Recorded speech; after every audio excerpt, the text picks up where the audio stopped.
Câmara derruba aumento. Mesmo assim, transporte só volta ao preço de antes depois da decisão publicada no Diário Oficial. Racionamento. Nível do descoberto nunca esteve tão baixo. E CAESB começa na segunda-feira o corte que vai prejudicar 65% da população. Fraude na Caixa. Mensagens no celular de Eduardo Cunha, preso em Curitiba, levam PF a investigar ex-ministro Gedel Vieira Lima. Os fatos da política, do DF e do entorno que você confere a partir de agora no Band Cidade, primeira edição.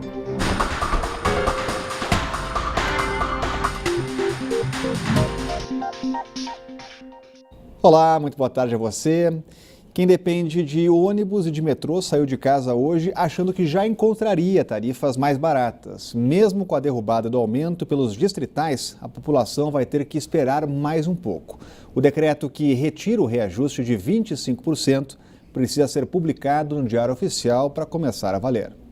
Para os milhares de passageiros do Distrito Federal, a semana acaba com uma expectativa mais positiva. É que com a aprovação do decreto que derruba o aumento das passagens do transporte público da capital, a esperança é aliviar o bolso. Está de R$5, dizendo que vão baixar para talvez segunda-feira. Daniele faz o trajeto de Braslândia para Águas Claras diariamente. Enquanto o aumento anunciado pelo governador no início do ano prevalece, ela está desembolsando todos os dias R$20 de passagem para poder trabalhar. Bem complicada, porque você pagar R$5 uma passagem, que o transporte é horrível. Eu moro em Braslândia, os ônibus de Braslândia vivem quebrados.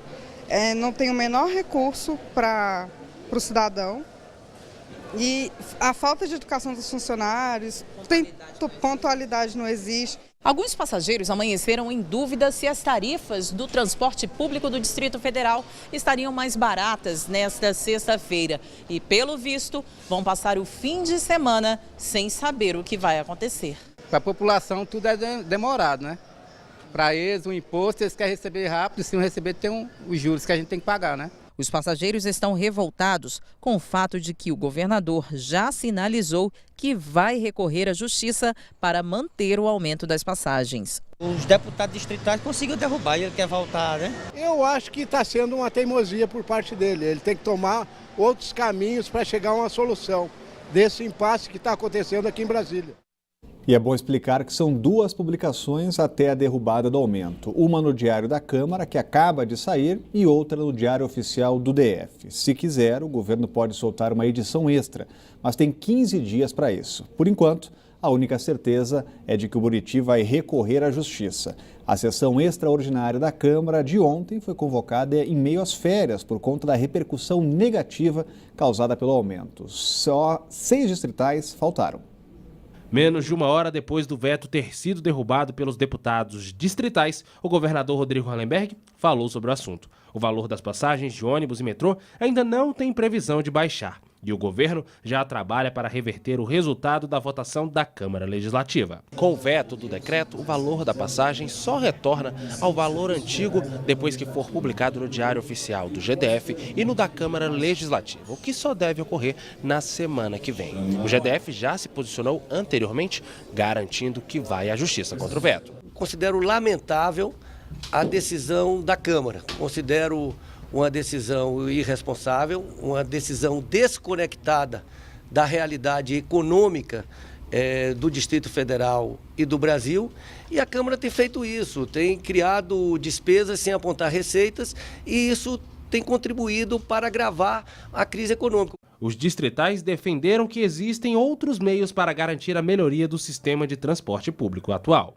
Cito a questão da taxação do Uber, a publicidade que acontece tanto nos pontos de ônibus quanto nos veículos, a própria questão de buscar enxugar o sistema de despesas. Também o projeto do governo de cobrar por estacionamentos em áreas centrais. E se a relação entre os poderes executivos e legislativos não era boa, a previsão é de que fique um pouco mais comprometida. Mas há quem acredite que tem que melhorar, pelo menos pelo bem da cidade. Precisamos chegar a um ponto comum, porque quando os dois poderes da cidade estão em confronto, é a cidade e a sociedade quem perde. De um lado, deputados distritais dizendo que, olha, a população não consegue pagar essa conta, Sérgio. Do outro, o governo dizendo que o sistema vai entrar em colapso. Bom, em primeiro lugar, né, Rodrigo, essa questão aí dos dias, né? Por que a decisão foi ontem e hoje as passagens estão no mesmo preço? O governo tem até 15 dias para publicar a decisão da Câmara no Diário Oficial do Distrito Federal.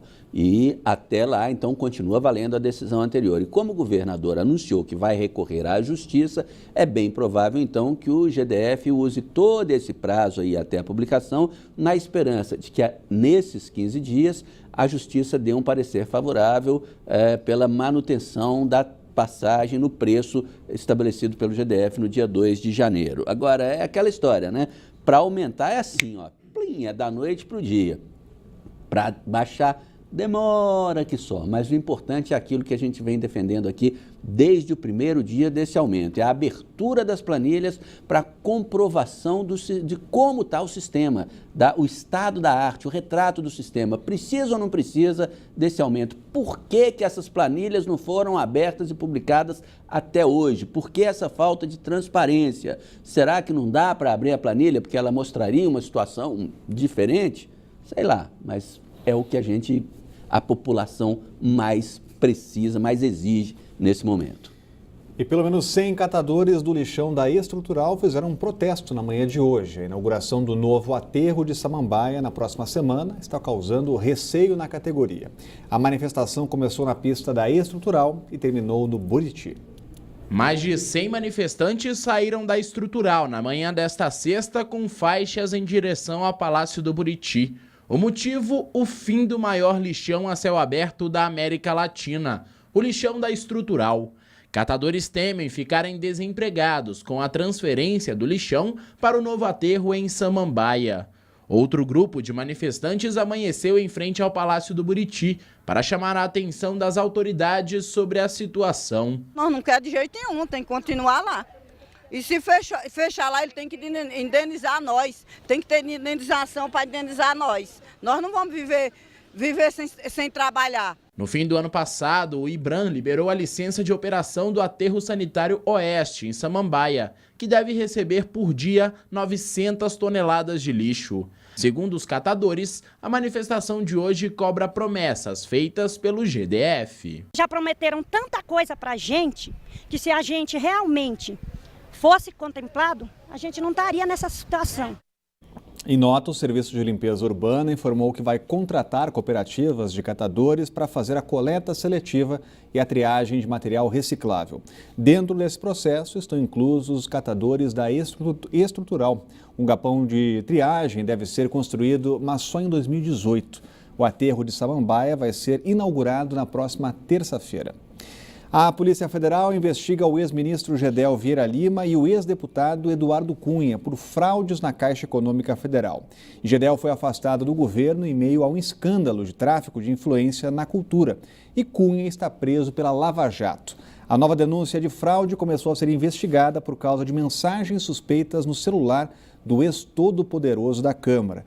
Os detalhes chegando ao vivo com a Renata Dourado, mais uma manhã movimentada em Brasília, né, Renata? Boa tarde. Mais uma, né, Rodrigo? Muito boa tarde para você, para o Sérgio Amaral. Uma feliz, ótima sexta-feira para todos que estão aí nos acompanhando. Então, essa operação de hoje é resultado de uma outra operação lá atrás, onde agentes da Polícia Federal cumpriram mandados de busca e apreensão na casa, como você falou, do ex-todo-poderoso, ex-presidente da Câmara, Eduardo Cunha. Na ocasião, foram apreendidos vários documentos, equipamentos eletrônicos e em um desses celulares a polícia encontrou aí, entre aspas, de acordo com a própria polícia, uma intensa troca de mensagens com o vice-presidente da área jurídica aí, da Caixa Econômica Federal. O que a gente sabe é que Gedel, ele foi vice-presidente da área jurídica, isso porque a Polícia Federal não falou de nomes. Mas a gente sabe também que um desses mandados aí, são 7 mandados de busca e apreensão, não tem nenhum mandado de prisão, que foram cumpridos, estão sendo cumpridos aqui no Distrito Federal, no Paraná, em São Paulo e também na Bahia. E na Bahia foi cumprido, um desses mandatos aí foi cumprido na casa do ex-ministro ministro Gedel Vieira Lima, como a gente disse,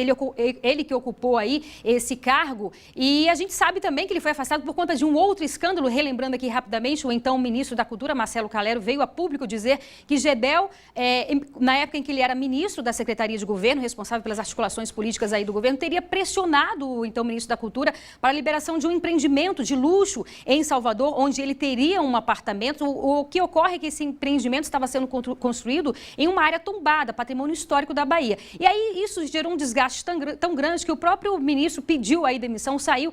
A suspeita, Rodrigo, é que tanto ele quanto o próprio ex-presidente da Câmara teriam facilitado aí empréstimos da Caixa Econômica Federal para grandes empresários, teriam liberado aí dinheiro e, em troca, claro, teriam recebido também algum percentual. Isso teria acontecido entre 2011 e 2013. Então, além de 2 vice-presidentes aí de diretorias da Caixa Econômica, tem também um outro funcionário e grandes empresários de diversas áreas, a área do setor frigorífico, concessionária de administração de rodovias, empreendimentos imobiliários, enfim, peixes grandes aí que estão sendo investigados em mais uma irregularidade. Claro que tudo a polícia vai investigar, vai se aprofundar, mas é exatamente isso, são essas as informações. Rodrigo. Obrigado, Renata. Continua acompanhando os detalhes da operação. Uma sexta-feira 13 não poderia passar sem a operação da polícia, né, Sérgio? Olha, Rodrigo, e essa operação mostra mais uma vez 2 coisas, né? Primeiro é o seguinte, que felizmente o Brasil ainda tem instituições sérias como Polícia Federal, Ministério Público, que continuam fazendo o trabalho deles, um trabalho sério. Mas, por outro lado, infelizmente, mostra que o Brasil foi e continua sendo vítima de tudo quanto é tipo de trambique. O Estado brasileiro continua sendo vítima de tudo quanto é tipo de trambique, porque todo mundo quer aproveitar, quer tirar um pedacinho do Estado e levar vantagem em tudo, como naquela antiga propaganda que dizia que era tudo lei de Gerson. Mas então, em boa hora, Ministério Público e Polícia Federal continuam fazendo muito bem o seu trabalho. E não foi a única operação de hoje, viu? A Polícia Federal também realizou hoje uma outra operação batizada de Piratas do Caribe. O objetivo é desarticular uma organização criminosa responsável por levar brasileiros de forma ilegal para os Estados Unidos. A quadrilha cobrava até R$60 mil para intermediar o transporte irregular. Os policiais também estão à procura de 12 brasileiros desaparecidos em novembro, na região de Bahamas. Cerca de 30 policiais federais cumprem 7 mandados de busca e apreensão e 5 de prisão preventiva nos estados de Rondônia, Santa Catarina e Minas Gerais. E a seguir, o reservatório que abastece mais da metade da população do DF está no nível mais baixo da história. E racionamento começa segunda-feira, logo depois do intervalo.